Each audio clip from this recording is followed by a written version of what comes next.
Chapter 2. The next morning, after we had gathered for breakfast, we questioned our hostess and found it was not an uncommon occurrence for Jesus to come as he did. And she said he often came and joined the others in their healing work. After breakfast, we found that our hostess and two other ladies were to accompany us to the temple that day. As we left the house, two men joined the party. One told our hostess that there was a sick child in the village who was asking for her. We followed the men to the home of the child and found it very ill. Our hostess walked forward and held out her hands.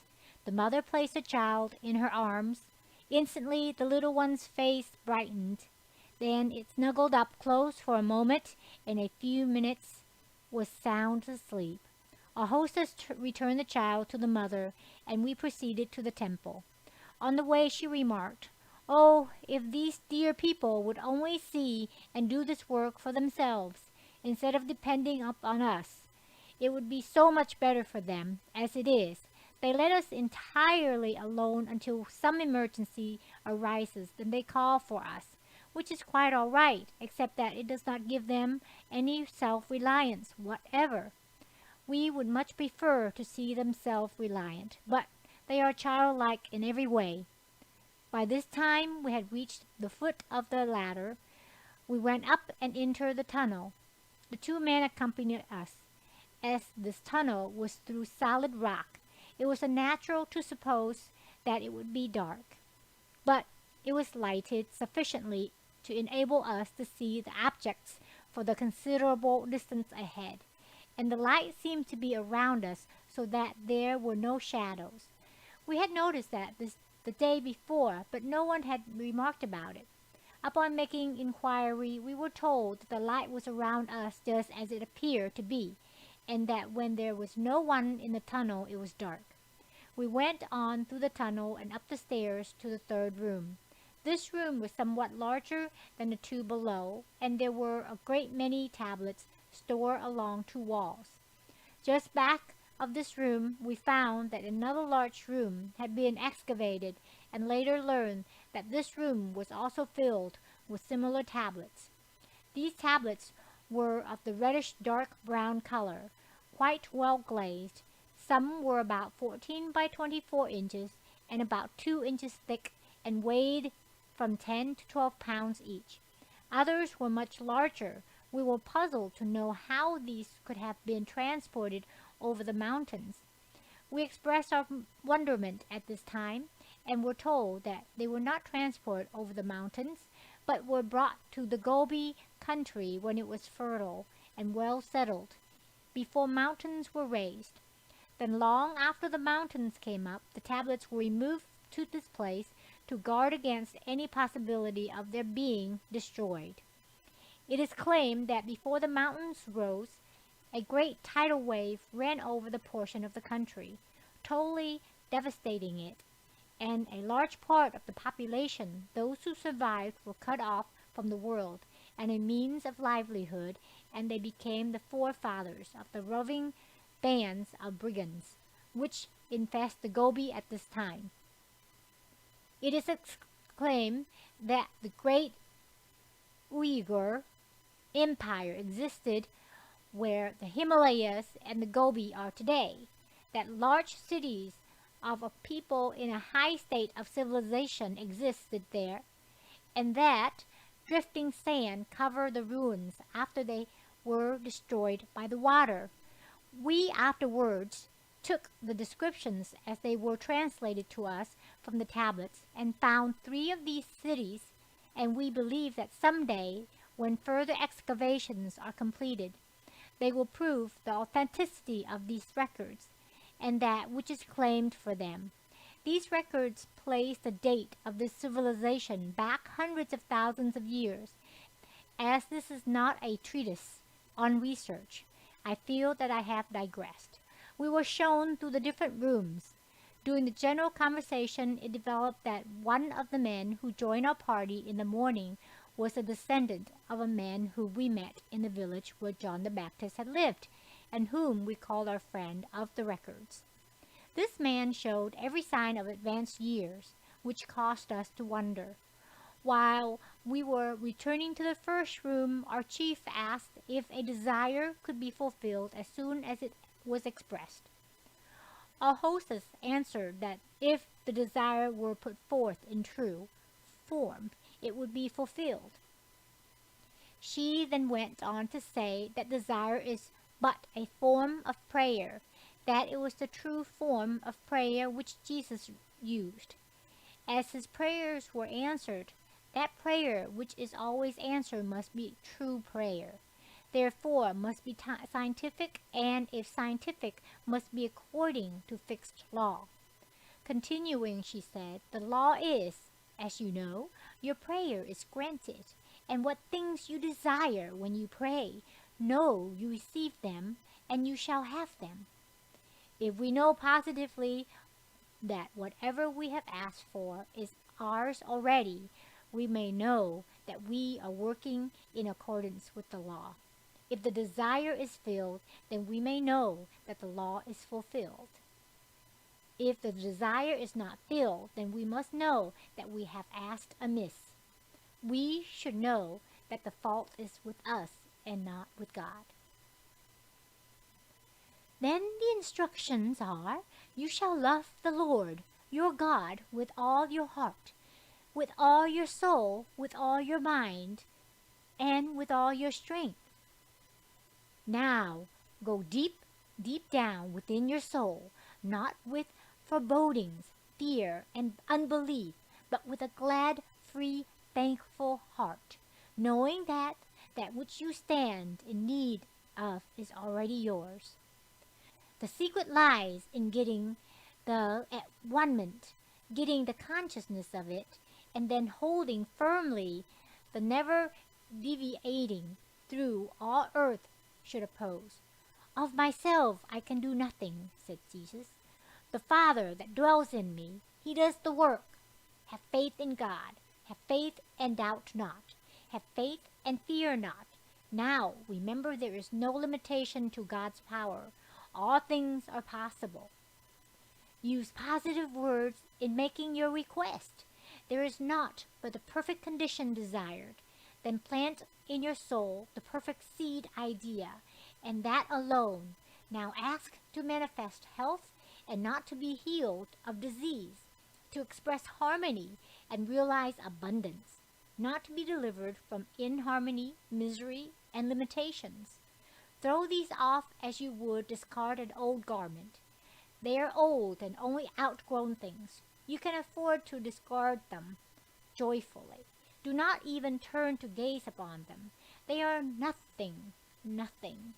Fill the seemingly blank spaces about you with the thought of God, infinite good. Then remember, the word God is a seed. It must grow. Leave the how, when, and where to God. Your work is merely to say what you want and to give forth blessings, knowing that the moment you have asked, you have received. All the details of this bringing forth is the work of the Father. Remember, he does the work.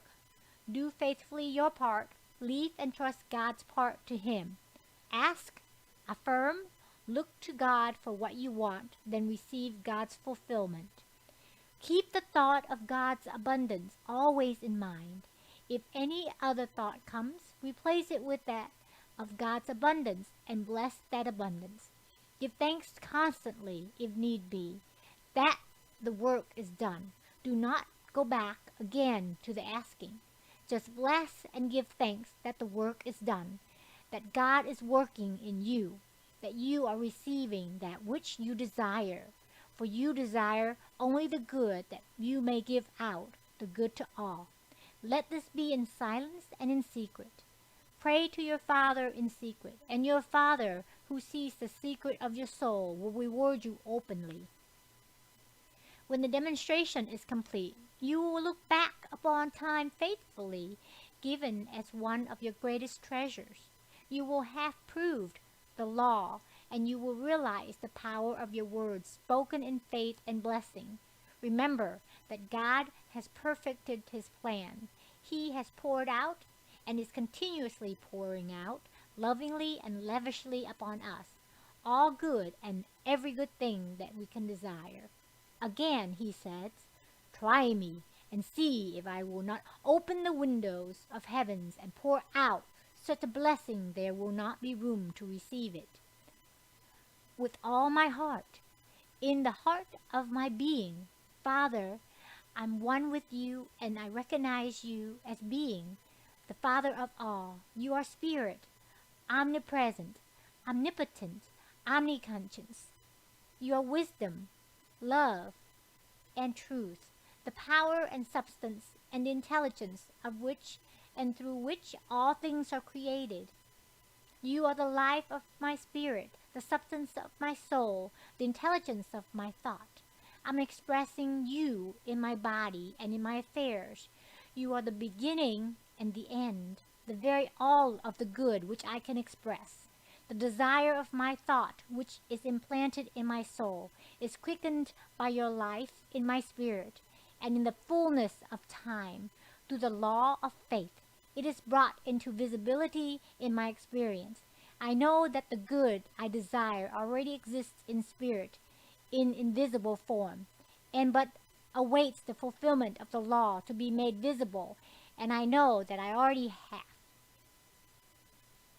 With all my soul, the words which I now speak outline to you, my Father, that which I desire. As a seed, it is planted in the soils of my soul, and moved on by your quickening life in my spirit. I must come forth. I allow only your spirit, wisdom, love, and truth to move in my soul. I desire only that which is good for all, and I now ask you, Father, to bring it forth. Father, within me I ask to express love, wisdom, strength, and eternal youth. I ask to realize harmony, happiness, and abundant prosperity, that I may have the understanding direct from you of the method of bringing forth from the universal substance that which will satisfy every good desire. This is not for self, Father, but that I may have the understanding so that I may be of service to all your children. With all my mind, that which I desire already in visible form, I form in mind only that which I desire.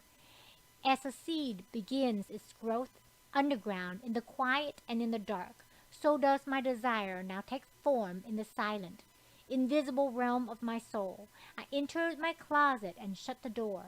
Quietly and confidently, I know I now hold my desire in mind as I already fulfilled. Father, I now await the perfect outpicturing of my desire.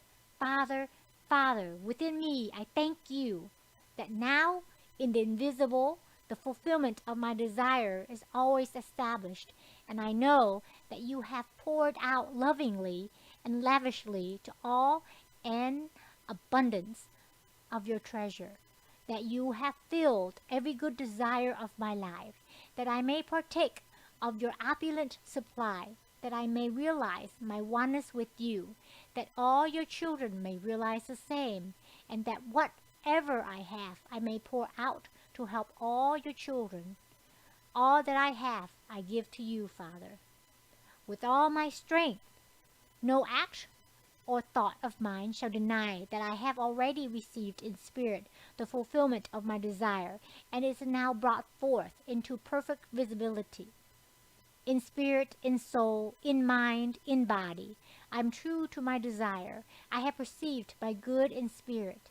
I have conceived it as a perfect idea in soul, and I have given true thought form to my desire.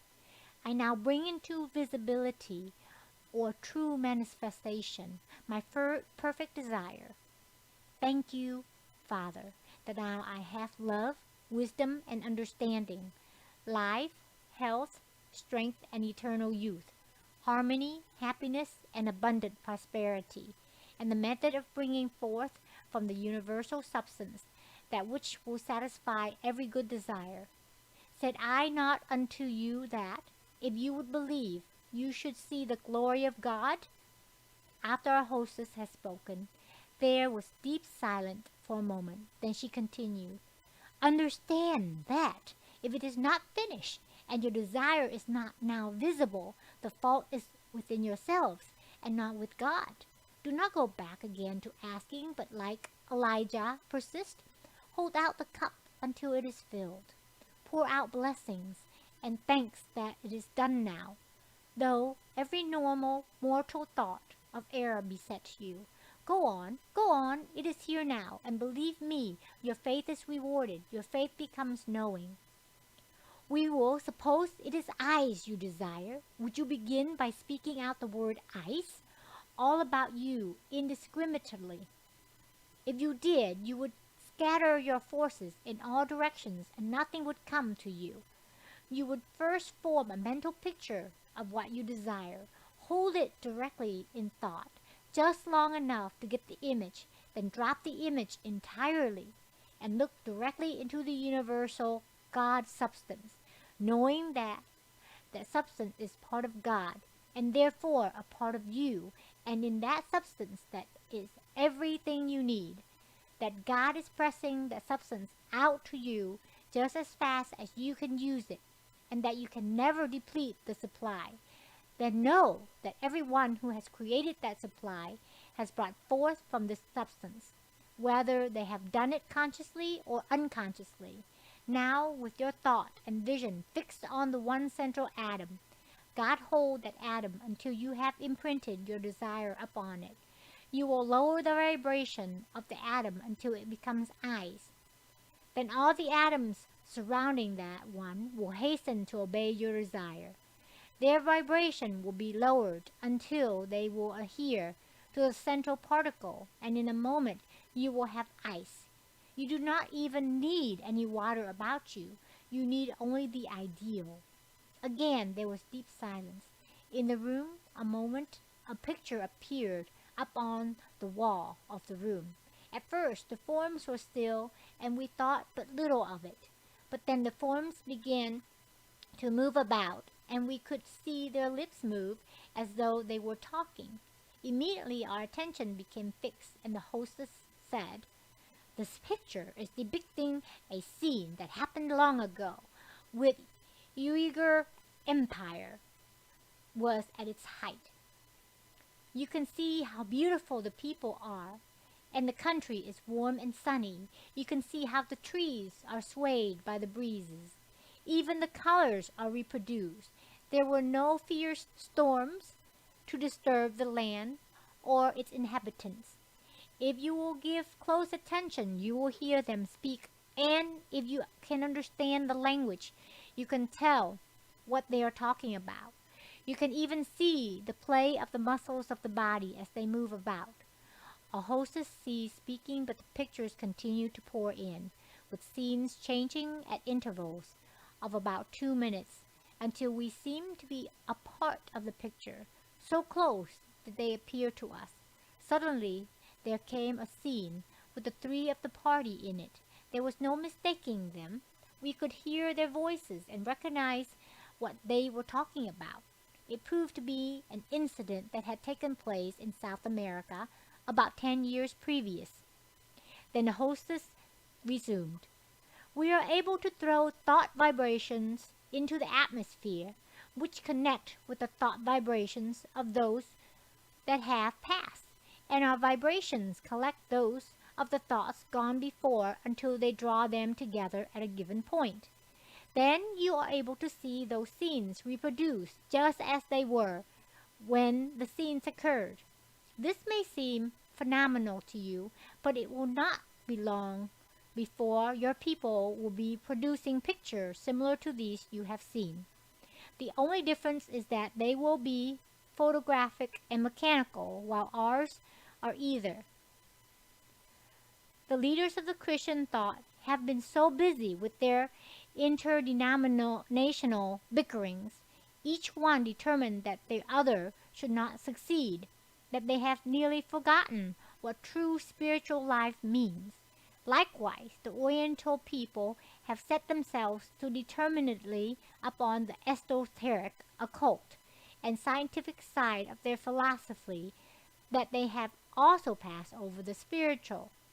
It will come to a point where a few of those who develop the pictures through mechanical means to their higher degree of perfection. We will be the first to see the true spiritual meaning, the educational value, the benefit to be derived, and the accomplishments that are possible. Then those few will have the courage to step forth and proclaim the accomplishment by the pictures they produce. It will be seen that these devices and the people that developed them, now thought to be the most material, will be the greatest power of any factor brought forth and developed by your people in bringing out the true spiritual idea. Thus it will be left to those who seem to be the most material of the greatest material race to bring forth and truly spiritual. Your people are going on and will bring forth a device which will reproduce the voices of those who have passed.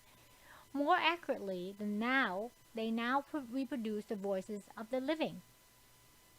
You are going on and will achieve in the measure mechanically that we do with thought force.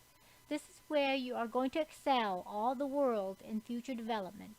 The founding of America portrays the white race's homecoming, as that land is their former home and one of the places where the great early spiritual enlightenment was brought forth.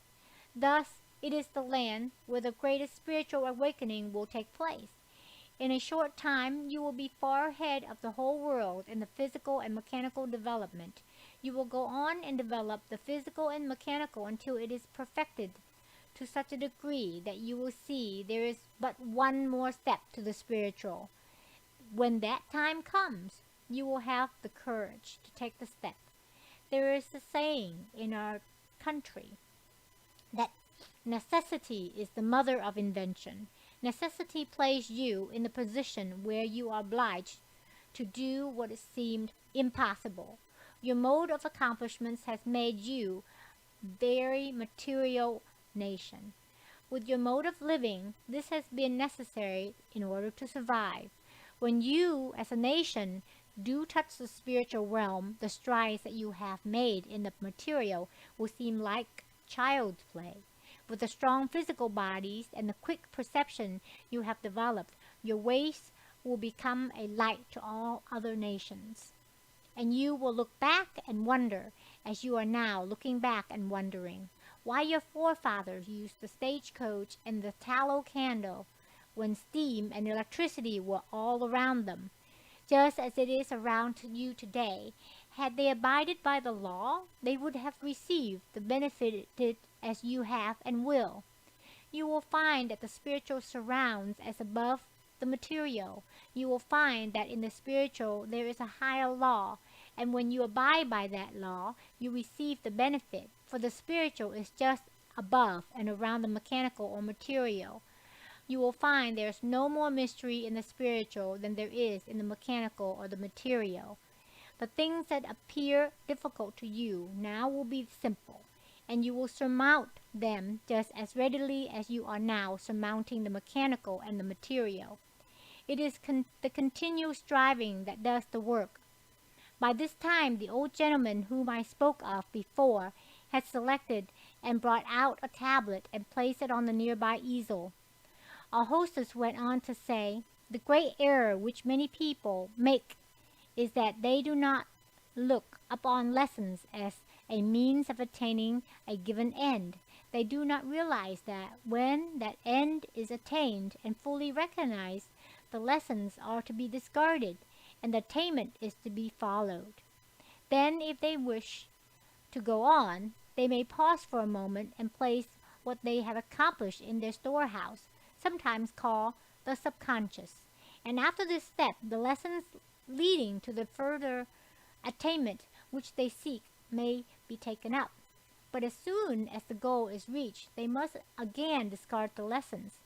In this way, they may go on step by step to the highest attainment.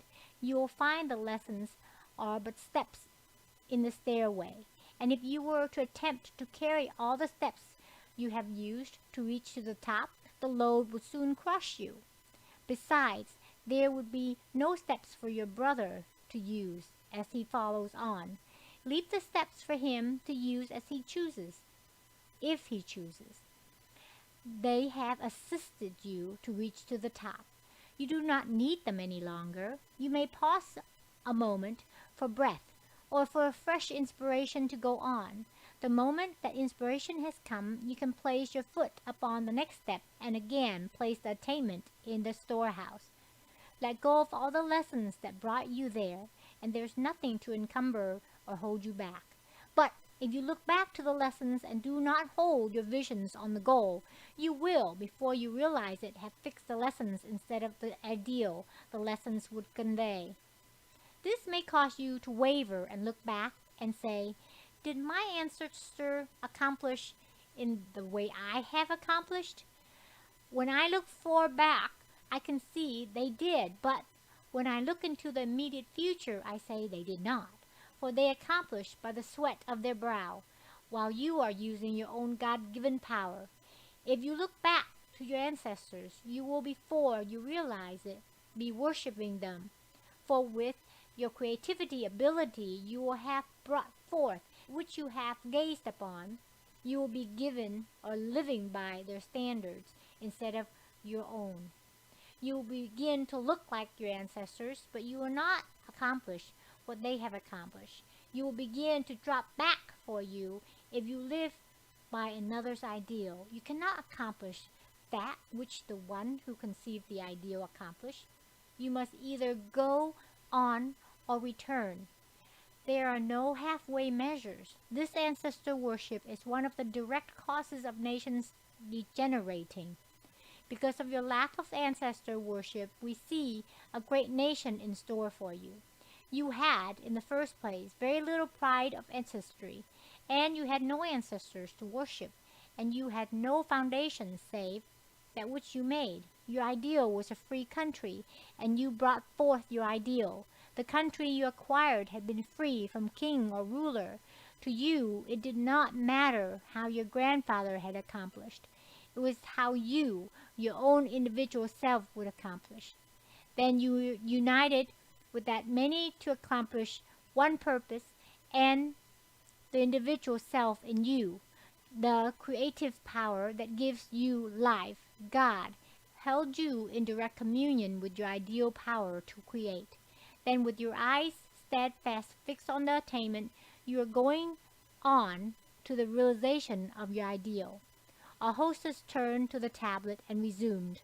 On these tablets it is recorded that God was called directive principle, head, mind, and was symbolized by the character which is like your letter M, which was called Mu. This translated into your language would be director or builder. This directive principle was over all and controlled all.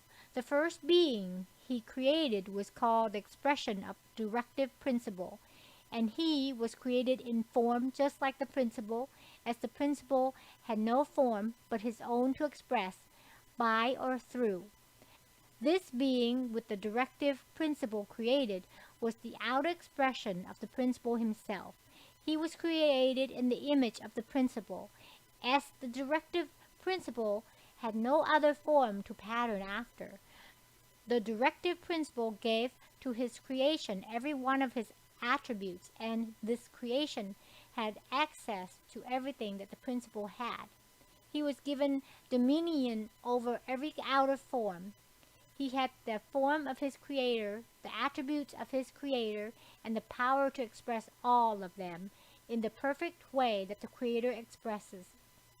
So long as the creation held itself in the direct accord with the principle, none of the attributes of the created being were developed, but the creator, having in mind the ideal or the perfect plan which his creation was to suppress, placed his creation in his ideal or perfect surroundings where all the attributes could be brought forth and expressed, or brought into outer manifestation.